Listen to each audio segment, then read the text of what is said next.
Boysun bahori xalqaro folklor festivaliga xush kelibsiz.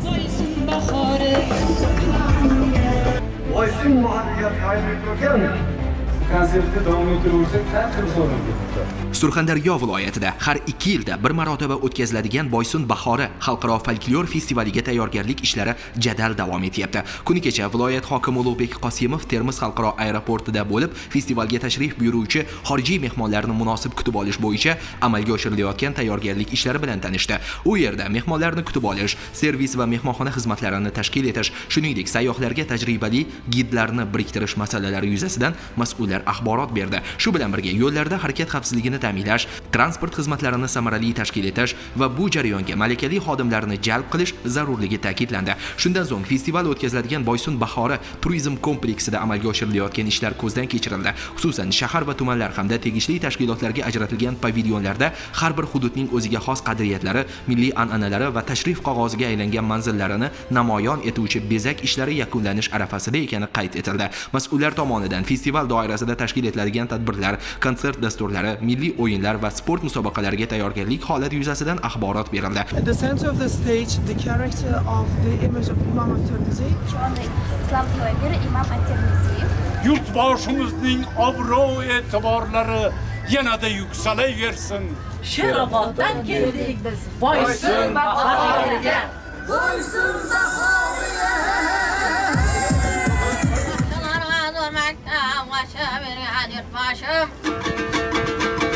Kalbimizde kuvvetler size yollayıp salamlar. Hayır.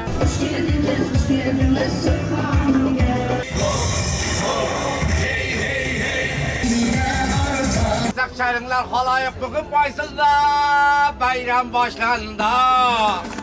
Hem muhterem Prezidentim Shavkat Mirziyoyevichga qarsak bo'lsin akalar. Pishiqchilar kelib, biza upakovka qilib eksport qilayotgan. Tushunarli.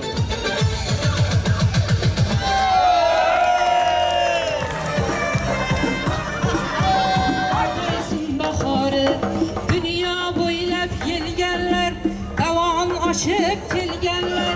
Katta to'ylar boshlandi, Olmazorning yurtida. Yo'qolamiz, agar mehmonlar kelsa, tomosha qilsa bo'ladi. Boysun bahori xalqaro folklor festivaliga xush kelibsiz. Boysun mahalliga tayyor bo'lgan barcha tuman rahbarlariga, quruvchilariga keksa oqsoqol sifatida juda katta minnatdorchilik bildiraman. Hozir tadbir o'tgandan keyin bu yerga 10 kun davomida odam keladi. Keyin biz konsertni davom ettirsak qancha so'raydi. Shuningdek, 8-10 may kunlari Boysundagi diqqatga sazovor joylar, muqaddas qadamjolar hamda ekoturizm manzillariga sayohatlar uyushtirish bo'yicha ishlab chiqilgan turistik marshrutlar ham tanishtirildi. Yig'ilish yakunida tashkiliy masalalarni qisqa muddatlarda to'liq yakunlash, festival kunlari davomida jamoat tartibi va xavfsizligini ta'minlash, shuningdek, xorijiy va mahalliy sayyohlar uchun yuqori darajada qulay shart-sharoitlar yaratish bo'yicha aniq vazifalar belgilab berildi.